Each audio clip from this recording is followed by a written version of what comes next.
You want to know the truth? Well, let me start with the part that still burns when I breathe. My family sold my farm, sold it like it was a broken chair sitting on the porch, and they did it while I was lying in a hospital bed, wondering if I would ever walk again. But here's the twist life likes to throw at you. They sold the farm, but they forgot I still owned the land underneath. I was 59 then, a tired, worn-out Black woman who had spent her whole life trying to keep that place alive. The house was falling apart, the barn leaned like an old drunk, and the soil, Lord, the soil had carried every one of my tears. I remember waking up from surgery, my leg heavy and stitched. My sister, Cheryl, stood by the window, couldn't even look me in the eye. I felt something in the room, something cold. So I asked, "What happened?" And she whispered, "We had to make a decision." A decision. That's what they called it. Selling my history. Selling the only thing my mama left me. Selling the place where I learned how to love and where I learned how to survive. I didn't scream, I didn't cry, I just felt this emptiness, like someone had scooped out the center of me and left the shell behind. Weeks later, when I finally read the papers, I noticed the line they missed. The land wasn't included. The buyers owned the house, but the ground beneath their feet still belonged to me. And in that moment, something inside me woke up. Something old, something fierce. A voice that said, "Baby, your story ain't over yet." So sit with me.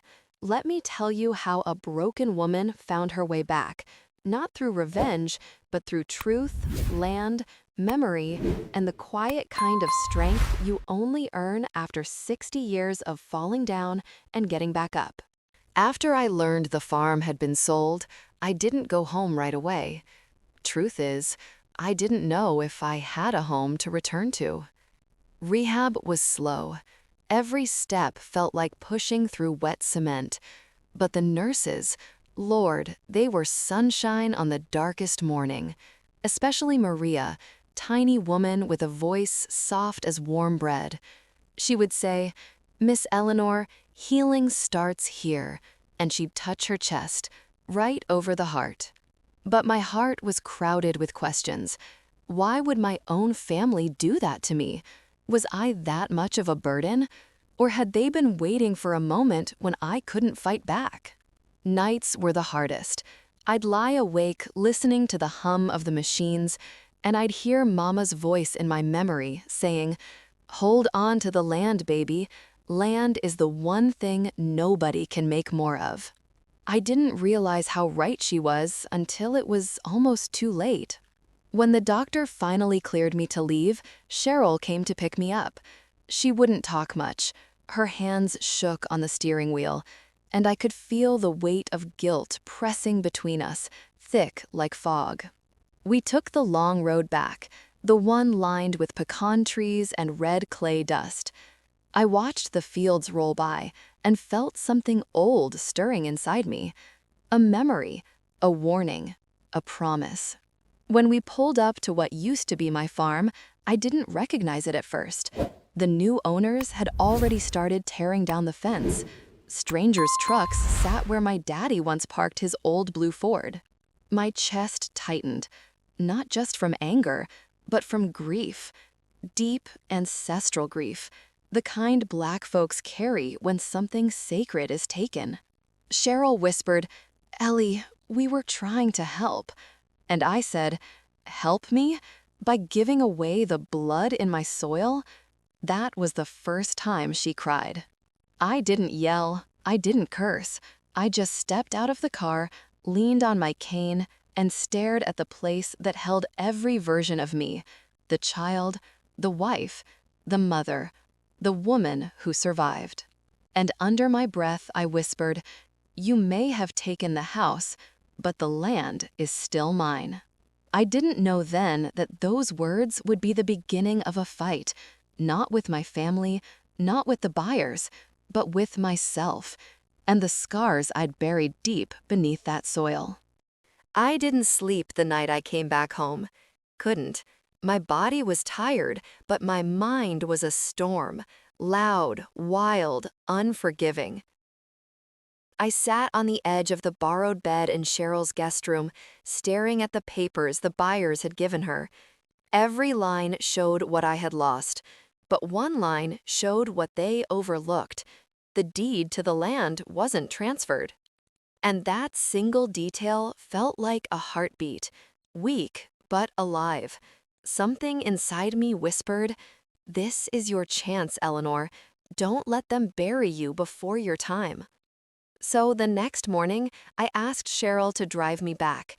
She hesitated, almost scared of what I might say or do. But I wasn't going to scream or fight.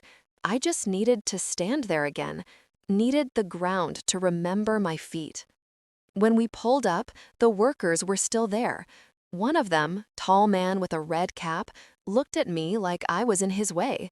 He said, "Ma'am, you can't be here. This property is under new ownership."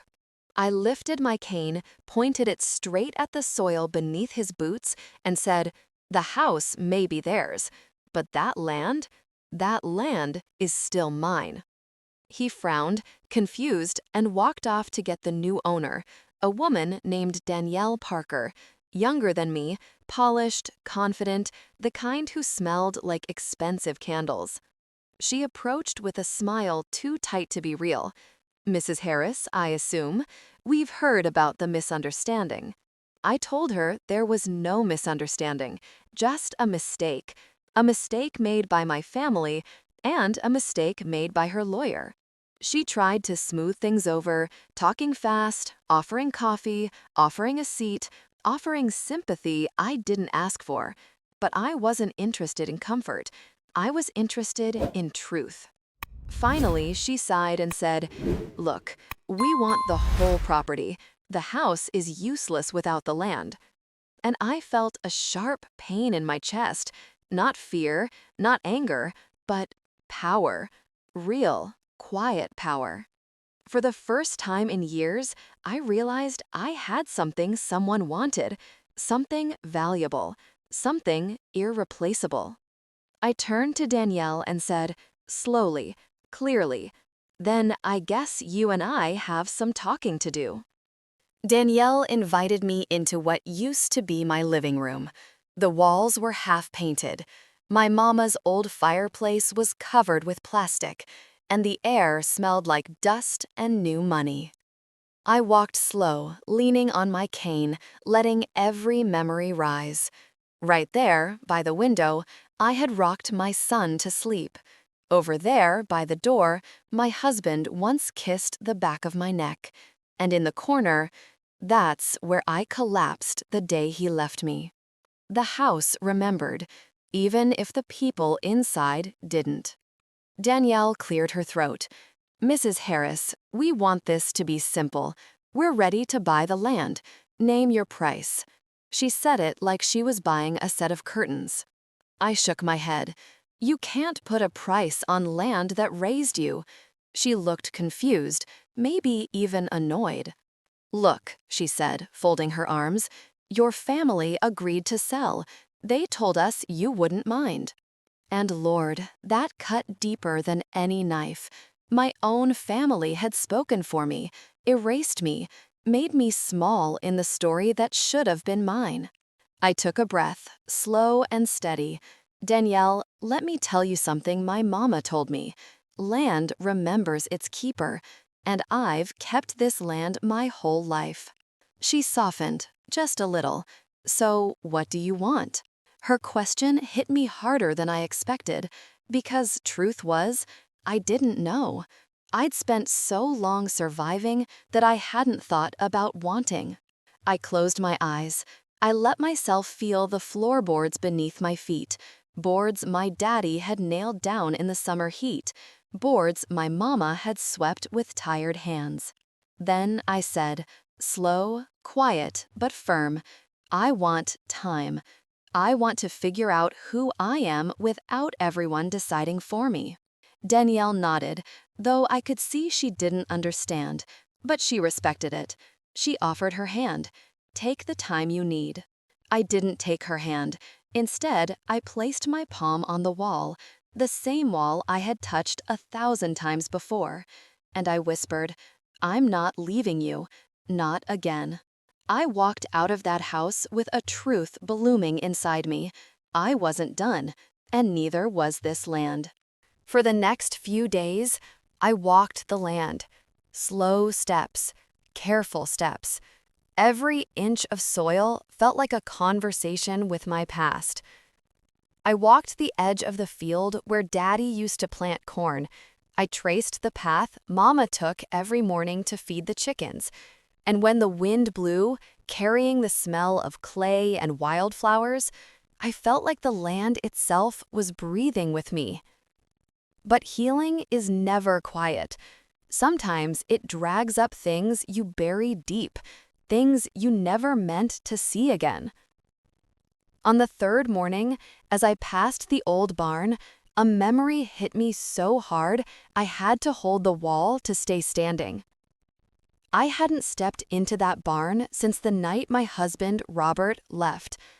Lord, I was only 36 then, young enough to hope, old enough to break.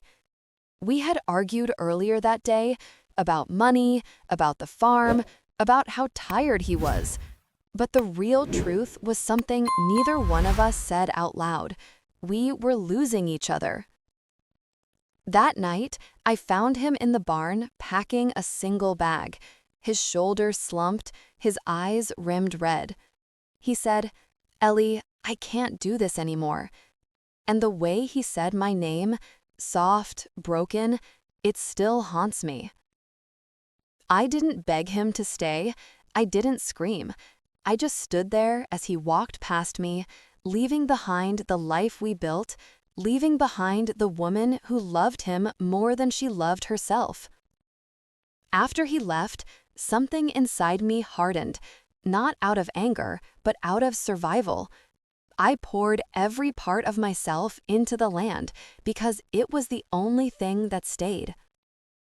Standing in that barn again, decades later, I felt the weight of all those years, the loneliness, the silent mornings, the strength I had to pretend I had. My throat tightened, my eyes burned, and for the first time in a long time, I let myself cry, not for the man who left, but for the woman who stayed. When I stepped outside, the sun was rising, soft, warm, patient, and I realized something simple and painful. I wasn't fighting for the land. I was fighting for the parts of myself I had lost on it. And I wasn't done yet. After the morning in the barn, something inside me shifted, not healed, but loosened, like a knot that had been tight for 30 years, finally learning how to breathe. I knew I couldn't face this fight alone, not the legal part, not the emotional part, not the part where I had to look my family in the eye and ask them why. So I called my son, Marcus. He lived 3 states away, busy with a life I never wanted to disturb. But when he heard my voice, the tremble in it, he said, "Mama, I'm coming." He drove through the night, reaching Cheryl's house just past dawn. When I opened the door, that boy wrapped his arms around me like he was trying to hold together every crack in me. "Tell me everything," he said. So we sat at the kitchen table, the same table where we used to shell peas and laugh at nothing, and I told him, all of it. The sale, the betrayal, the land they tried to take. Marcus listened without interrupting. No anger, no judgment, just the quiet focus of a man who loved his mother in a way I didn't always feel I deserved. When I finished, he leaned back and said, "Mama, we're going to fix this, whatever it takes." His words lifted something heavy off my chest, but they also stirred guilt I'd buried deep, because I hadn't always been the mother he needed. After Robert left, I poured everything into the farm, and sometimes I forgot to pour into him. "Marcus," I whispered, I know I wasn't perfect. He reached across the table, took my hand, and said, "You were what you could be, and that was enough." Lord, I felt those words clear down to my bones. Later that afternoon, he drove me back to the land, not as a broken woman, not as someone who had things taken from her, but as someone who finally had backup. We stood together at the edge of the field, mother and son, 2 generations that soil had shaped, and for the first time in a long time, I didn't feel alone. Marcus squeezed my shoulder and said, "This is still yours, Mama, and we're going to make sure the world knows it." I believed him, I believed us, and I believed the land was ready to fight with me. The day after Marcus arrived, we drove into town to meet a lawyer, a woman named Mrs. Caldwell, sharp eyes, silver hair, voice like she'd seen every battle twice. She listened as I explained what happened, how my family sold the house without the land, how the buyers began tearing things down anyway, how I'd been left out of a decision that shaped my whole life. When I finished, she tapped the papers with her pen and said, "Mrs. Harris, this is not just unfair, this is illegal, and we can fight it." My hands shook on my cane, not from fear, but from the shock of someone finally standing on my side. Marcus leaned forward. "What do we need to do?" She gave us a plan, clear, firm, step by step. Refile the land deed, issue a cease and desist to the new owners, demand compensation for structural damage, reopen the records of the sale. I felt overwhelmed, but Marcus squeezed my knee under the table, grounding me, reminding me I wasn't walking this road alone. When we left her office, we stopped by the old church at the end of Pine Street, the same church where my mama used to hum hymns under her breath, barely loud enough for the world to hear. I sat on the back pew, sunlight streaming through dusty, stained glass windows. Marcus sat beside me, our shoulders touching, a bridge built from years of distance. And suddenly, without warning, tears slipped down my cheeks, quiet, slow, like the kind you shed when your soul finally exhales after holding its breath too long. "Mama," Marcus whispered, "you don't have to be strong all the time." Lord, nobody had ever told me that before. I closed my eyes and whispered a prayer, not for revenge, not for victory, but for the courage to face what came next. When we stepped outside, the air felt different, lighter, brighter, like the world had shifted just a little in my favor. Marcus put his arm around me and said, "This is just the beginning, Mama." And for the first time since the day I woke up in that hospital bed, I believed him. The legal letters went out 2 days later, and Lord, you could feel the shift in the air. Danielle called me that same evening. Her voice wasn't sharp or proud anymore. It was careful, like someone stepping on glass. "Mrs. Harris," she said, "we received the notice. I'd like to talk again." I agreed, not because I wanted to fight, but because I needed them to look me in the eye and see the woman they tried to move aside. The next morning, Marcus drove me out to the property. The workers were gone, the noise was gone, and for the first time in weeks, the land was quiet enough for me to hear my own breath. Danielle and her husband waited near the porch, both of them stiff, uneasy. I could tell they weren't used to being told no. She started with an apology. Polished, practiced, safe. The kind of apology people give when they're sorry about consequences, not actions. I listened, but my heart didn't move. Not this time. "Mrs. Harris," she finally said, "we want this land. We're willing to make a better offer." I looked at her, this young woman who thought she could buy history with numbers, and I felt something inside me settle. Not anger, not bitterness, just truth. "Danielle," I said, "you can rebuild a house. You can repaint walls. but you cannot replace the ground under your feet." She swallowed hard. Even her husband shifted nervously. "So what do you want?" she asked again. Same question as before, but this time I finally had an answer. I stepped forward, let my cane sink gently into the soil, and said, "I want my land left alone until I decide what it means to me." Silence hung between us, heavy, honest. And then she nodded, not out of understanding, but out of respect. Real respect.